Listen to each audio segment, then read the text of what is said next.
नमस्कार मेरे प्यारे साथियों, एकेडमी ऑफ टीचर्स में आप सभी का स्वागत है। दोस्तों, इस वीडियो में मैं आप लोगों के लिए लेकर के आया हूं एक नया एक्सपीरियंस जो आप लोगों को BHU B.Ed एंट्रेंस की तैयारी करने में हेल्प करेगा। दोस्तों, जिस प्रकार से पिछले वीडियोस में आप लोगों ने देखा था कि हमने न केवल कंटेंट बल्कि टॉपर्स के साथ बातचीत भी आप लोगों को दिखाया था, तो आज के इस वीडियो में हमारे साथ हैं कृष्ण कुमार तिवारी जी, जो कि BHU B.Ed एंट्रेंस 2018 के टॉपर रहे हैं और ये लैंग्वेज ग्रुप से थे। तो लैंग्वेज ग्रुप का प्रिपरेशन कैसे करना है वो सब एक्सपीरियंस आप लोगों के साथ शेयर किया जाएगा। उम्मीद है कि आप लोगों को ये वीडियो पसंद आएगा। तो सबसे पहले कृष्ण कुमार तिवारी जी, आपको इस टफेस्ट और कंपटीशन भरे एग्ज़ाम में सफलता के लिए बधाई। धन्यवाद नीरज। तो तिवारी जी, आपने इस कंपटीशन के लिए या ये कहिए कि इस एग्ज़ाम के लिए, इस एंट्रेंस एग्ज़ाम के लिए कैसे तैयारी की, और आप हमारे दर्शकों के साथ, हमारे भावी टीचर्स के साथ क्या कहना चाहेंगे, बात अपनी रखना चाहेंगे? देखिए, किसी भी परीक्षा में सफलता सुनिश्चित करने के लिए ज़रूरी होता है कि उस परीक्षा के पैटर्न को समझा जाए जी। और पैटर्न को समझने के लिए आप पुराने पेपर्स देख सकते हैं जी।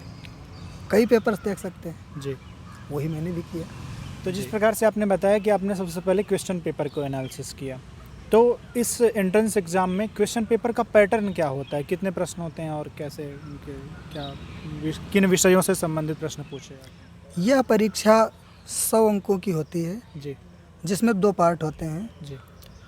पहला पार्ट जो है वो करंट एजुकेशनल सिनेरियो से होता है जी। और उसमें 2 पार्ट और होते हैं, रीजनिंग और सामान्य अध्ययन या करंट अफेयर्स भी होता है उसमें। जी। और जो दूसरा पार्ट है वो आपके अपने वर्ग से होगा, जिसमें 3 भाषाएं होंगी, हिंदी, इंग्लिश और संस्कृत। और इन तीनों भाषाओं के लगभग 24-25 या वो 2-1 नंबर क्वेश्चंस इधर उधर भी हो सकते हैं, क्वेश्चंस होते हैं। तो जिस प्रकार से आपने बताया कि इसमें 30 प्रश्न जो होते हैं शुरू के, उनमें टीचिंग एप्टीट्यूड, रीजनिंग और करंट एजुकेशनल सिनेरियोस प्रश्न होते हैं, और बाद के जो 70 प्रश्न होते हैं उनमें आपके भाषा से संबंधित प्रश्न होते हैं। तो जिस प्रकार से ये सुनने में लगता है कि बड़ा और वास्ट एरिया कवर करना है, मतलब इतने सारे टॉपिक्स को कैसे कवर किया जाए, कहाँ से आपने इन मटेरियल को कलेक्ट किया ताकि अच्छी एक्यूरेसी के साथ इसे सॉल्व किया जा सके? जो फर्स्ट पार्ट में 3 सब पार्ट्स होते हैं जी, इनको आप डील कर सकते हैं इंटरनेट के माध्यम से, जी, यूट्यूब पर। और जो रीजनिंग की बात की, रीजनिंग जो होता है वो सामान्य रीजनिंग होती है, जैसे किसी भी परीक्षा में जो रीजनिंग के क्वेश्चंस होते हैं सेम उसी तरह का होता है, कोई अलग से नहीं होता है। यानी उसकी तैयारी आप सामान्य रीजनिंग की पुस्तक से कर सकते हैं। जी। और जो करंट एजुकेशनल सिनेरियो से संबंधित क्वेश्चंस होते हैं, हाँ वो ज़रूर बास्ट है यहाँ का जी। इसलिए क्योंकि उसमें आपको लगभग भारत की सभी एजुकेशनल बॉडीज़ जो हैं जी। और रेगुलेटरी अथॉरिटीज़ जो हैं उनके बारे में आपको अध्ययन करना होता है, और सामान्य अध्ययन बिल्कुल करना होता है उनके अध्यक्ष के बारे में, और उनके जो अन्य पार्ट्स हैं, उनके हिस्से हैं, और उन सब के बारे में आपको अध्ययन करें। इसलिए वो पार्ट थोड़ा आपको गहन अध्ययन करना होता है, और उसका अध्ययन का सबसे अच्छा तरीका आप इंटरनेट को चुन सकते हैं। जी। जिस भी संस्था के बारे में आपको अध्ययन करना है, आप उस दिन उसको इंटरनेट पर सर्च करके पढ़ सकते हैं और अच्छी जानकारी जुटा सकते हैं। जी। और जो एक पार्ट इसमें है टीचिंग एप्टीट्यूड का, टीचिंग एप्टीट्यूड भी सामान्य ही होता है। जी। यानी टीचिंग एप्टीट्यूड की किसी भी बुक, जैसे ये शिक्षण अभिरुचि से संबंधित, उसमें नेट का जो प्रथम प्रश्न पत्र होता है उसकी गाइड आप देख सकते हैं, वो बेस्ट है अगर आप उससे तैयारी करते हैं। या उसके भी आप यूट्यूब के चैनल्स देख सकते हैं, उसमें वो मतलब बहुत आसानी से आपको बहुत कुछ बता देता है। तो ऐसे करके आप इस फर्स्ट पार्ट को डील कर सकते हैं। तो जिस प्रकार से आपने करंट एजुकेशनल सिनेरियो से संबंधित जानकारी दी हमें कि उसमें क्या क्या प्रश्न हो सकते हैं, तो उनमें आपने जैसे गवर्निंग बॉडीज़, और आपने बताया कि जितनी बार संस्थाएं हैं, तो ऐसी कौन कौन सी संस्थाएं हैं और उनके बारे में और हमें डिटेल में क्या जानना चाहिए, कृपया आप हमें डिटेल में हमारे श्रोताओं को, दर्शकों को बताइए। अगर आप इसके डिटेल में जाते हैं तो आप देखते हैं कि जैसे जितने रेगुलेटरी अथॉरिटीज़ हैं जी। आप उनके सभी पार्ट्स और सब पार्ट्स के बारे में सामान्य रूप से जागरूक हों कि उस संस्था के कौन कौन से हिस्से हैं, उसके कार्य क्या हैं और उनके रीजनल ऑफिसेस कहाँ कहाँ हैं। और जैसे एनसीटी है, एनसीटी के जगह जगह होते हैं, एनसीईआरटी तो एक ही है लेकिन वो जो स्टेट की बॉडी है एससीईआरटी उसको भी गवर्न करती है। तो आप इसको सही से इसके बारे में सामान्य रूप से जानें और इनका गठन कैसे होता है, इनके अध्यक्ष, उपाध्यक्ष और इनके सदस्य कहाँ कहाँ से लिए जाते हैं। अगर आप ये सब आप सामान्य रूप से इनकी जानकारी तो आपको होनी ही चाहिए जी।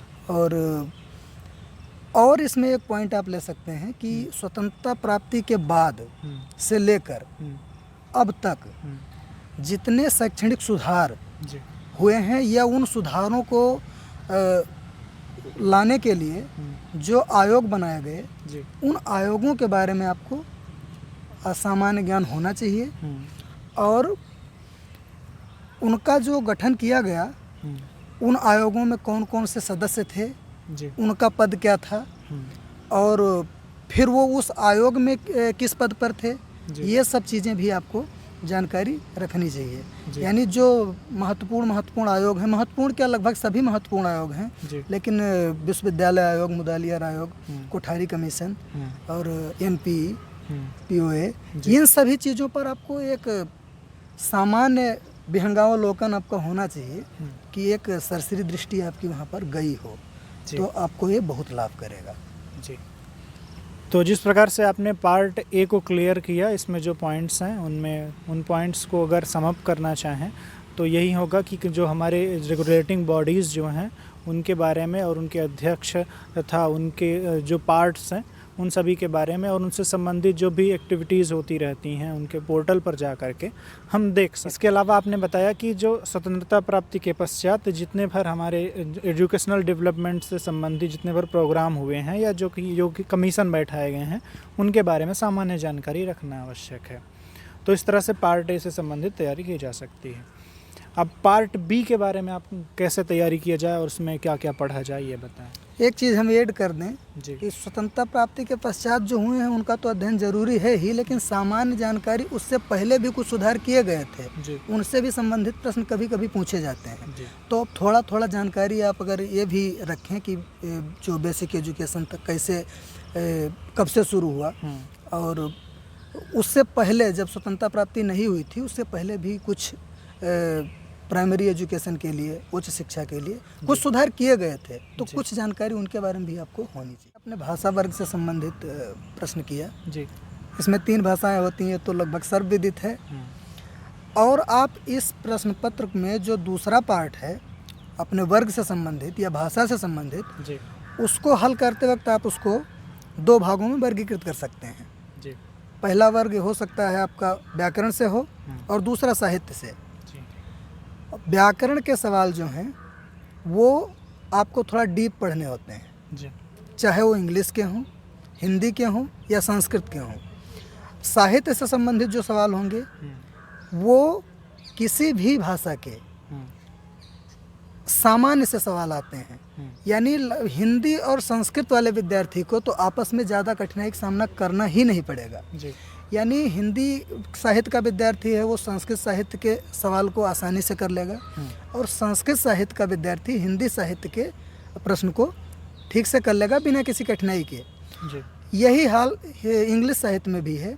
इंग्लिश साहित्य के भी सवाल जो आते हैं अति सामान्य होते हैं, यानी उनकी कहानी आप कहीं ना कहीं से सुने हुए होते हैं कभी ना कभी, या थोड़ा है तो आप उसको देख के उसको एडजस्ट कर सकते हैं। वो डीप नहीं जाता है, साहित्य से संबंधित सवाल डीप नहीं जाएंगे, उनको आप सामान्य अध्ययन करके या 2-4 सालों के पेपर से आप उनको कवर कर लेंगे। आपको मेन फोकस करना है, चाहे वो संस्कृत का हो, हिंदी का हो या इंग्लिश का हो, उसके ग्रामर पर। अगर आप ग्रामर पोर्शन को ठीक से हल कर ले गए तो आपका भाषा वर्ग बिल्कुल तय माना जा रहा है कि आप कर ले गए जी। तो इसमें किस स्तर के प्रश्न पूछे जाते हैं, 12वीं कक्षा तक के या ग्रेजुएशन स्तर के? जो व्याकरण से संबंधित प्रश्न होंगे वो अधिकतर 12वीं या हाई स्कूल ही मानिए, अगर स्तर की बात किया जाए जी। तो स्तर यही है कि आप अगर इंटरमीडिएट तक भी ग्रामर अच्छे से पढ़ें, चाहे हिंदी का, संस्कृत का या इंग्लिश का, तो ग्रामर में आपको कोई दिक्कत नहीं होगी। 20 भी क्वेश्चन आए तो आप श्योर है कि आप कर लेंगे। जी।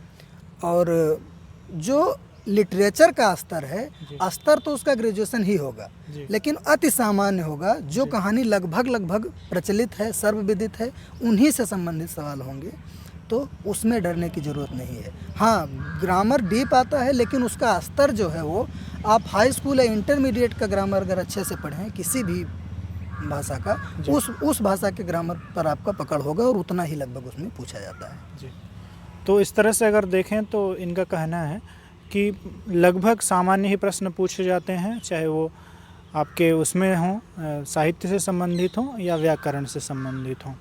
यद्यपि साहित्य में कुछ लोगों को समस्या होती है, जो संस्कृत साहित्य से होते हैं उनको इंग्लिश साहित्य में, अंग्रेजी के साहित्य में, और ऐसे अंग्रेजी वालों को संस्कृत से।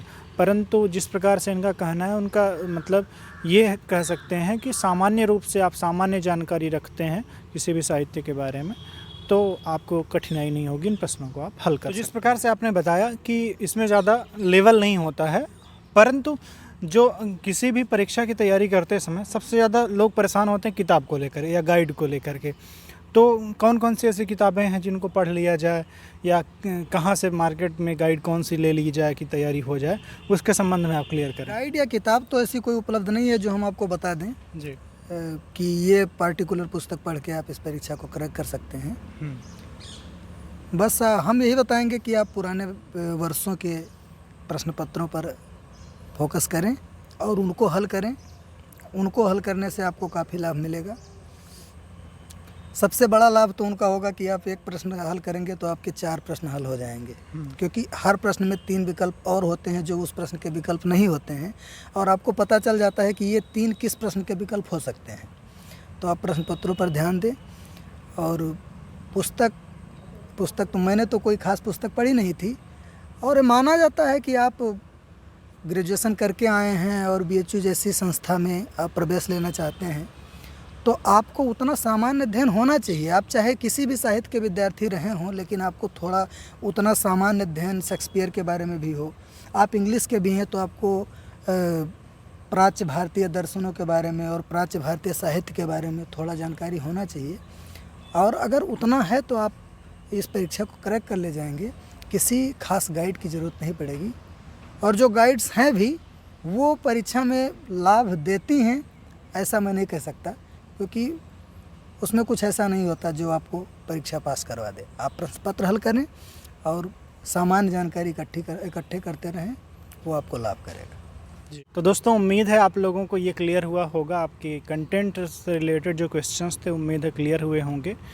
अब तिवारी जी, आपसे एक प्रश्न करना चाहूँगा कि जिस प्रकार से ये पेपर का पैटर्न है और इसमें नेगेटिव मार्किंग भी होती है, और बहुत ही टफ कंपटीशन वाला एग्ज़ाम है ये, और इसमें कुल शायद सीट 32 ही हैं, तो ऐसे में क्वेश्चन पेपर को सॉल्व करते समय क्या क्या सावधानियां रखनी चाहिए, कैसे क्वेश्चन पेपर अटेम्प्ट किया जाए कि मैक्सिमम मार्क्स आ सकें? सावधानी में सबसे पहले तो हम ये कहेंगे कि आप अपने आप पर सावधानी रखें जी। अपने आप को नियंत्रित रखें। तमाम सारे ऐसे भी विद्यार्थी होते हैं जो जैसा हमने अभी बताया कि 100 प्रश्न होते हैं इस प्रश्न पत्र में, 100 के 100 भी करते हैं और शायद उनको 10 या 20 पता हो।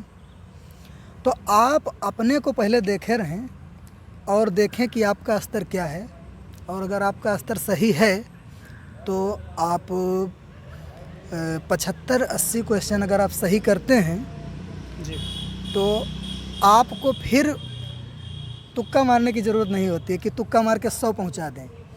और ऐसे भी विद्यार्थी हैं कि जिनको ये भी पता नहीं है कि 30 या 40 भी सही हुआ है, तो उनको तो ज़रूरी है कि वो 100 भी मार दें, उससे कोई फ़र्क नहीं पड़ता है। लेकिन जो विद्यार्थी सच में तैयारी किए हैं, मेहनत किए हैं, वो उनको 2-4 बार जब प्रश्न पत्र हल करेंगे पुराने वर्षों के, तो उनको पता चल जाएगा कि अब उनका स्तर क्या है। तो उस हिसाब से उनको मेनली हम यही कहेंगे कि 75-80 क्वेश्चंस पर ध्यान देना चाहिए, और इतने अगर सही क्वेश्चन करते हैं तो 2-4 क्वेश्चन गलत होंगे तो उससे फ़र्क नहीं पड़ेगा। लेकिन आप 75 या 60 सही किए हैं, 65 सही किए हैं या 80 सही किए हैं, फिर 100 तक पहुँचे, आप 20 या 25 क्वेश्चन गलत कर दें तो ये आपको बहुत नुकसान पहुँचाएगा। इसलिए आप अपने आप को नियंत्रित रखें, अपना स्तर देखें और उसे देखते हुए आप प्रश्न में इसमें शामिल हों, इस परीक्षा में, और सफलता प्राप्त होगी। तो कृष्ण कुमार तिवारी जी, आपने जिस प्रकार से हमारे साथ बातचीत की, अपने एक्सपीरियंस शेयर किए, स्ट्रेटजी को बताया कि किस प्रकार से पेपर पैटर्न होता है और उसकी तैयारी हमें कैसे की जाए, ये सभी जो आपका एक्सपीरियंस है, आपने जो जानकारी दी, उम्मीद है हमारे दर्शकों के लिए हेल्पफुल होगी, उनको पूरी तरह से क्लियर हुआ होगा कि कैसे तैयारी की जाए। आपने जो ये इतना इम्पोर्टेंट समय हमारे साथ दिया, उसके लिए बहुत बहुत धन्यवाद। I hope so. Thank you so much. तो दोस्तों, टॉक विद टॉपर्स की सीरीज के अंतर्गत ये थी हमारी बातचीत कृष्ण कुमार तिवारी जी के साथ, BHU B.Ed से संबंधित, लैंग्वेज ग्रुप से संबंधित जो कोई भी आपके कन्फ्यूजन्स थे, जो कोई भी आपका स्टडी से संबंधित जो क्वेश्चंस रहे होंगे, उम्मीद है क्लियर हुए होंगे। इससे के अलावा जो कोई भी आप इन्फॉर्मेशन चाहते हैं तो इससे संबंधित वीडियो हमारे चैनल पर अपलोडेड हैं और उनके थ्रू आप जानकारी ले सकते हैं। आप देख सकते हैं कि कैसे उसमें कितनी सीट्स हैं, कितना फ़ीस लगती है, क्या क्या फैसिलिटीज़ अवेलेबल होती हैं और कट ऑफ कितना जाता है। ये सभी आपके जितने भर क्वेश्चंस हैं उनका आंसर आप लोगों को उन सभी वीडियोज़ में अवेलेबल हो जाएगा। इसके लिए आप हमारे YouTube चैनल को सब्सक्राइब कर लीजिए। सब्सक्राइब करने के बाद बेल आइकन प्रेस करना मत भूलिएगा ताकि आपको फर्दर अपडेट्स मिलती रहें, और आप वहां पर जा कर के प्लेलिस्ट में देख सकते हैं कि BHU B.Ed से संबंधित आपको कंटेंट प्रोवाइडेड है।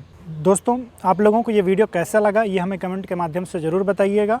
आप हमारे साथ कोई अपनी बात रखना चाहते हैं, कोई शिकायत या सुझाव देना चाहते हैं तो डिफरेंट सोशल मीडिया प्लेटफॉर्म्स के थ्रू आप हमारे साथ जुड़ सकते हैं, जिनका लिंक आपको डिस्क्रिप्शन में अवेलेबल होगा।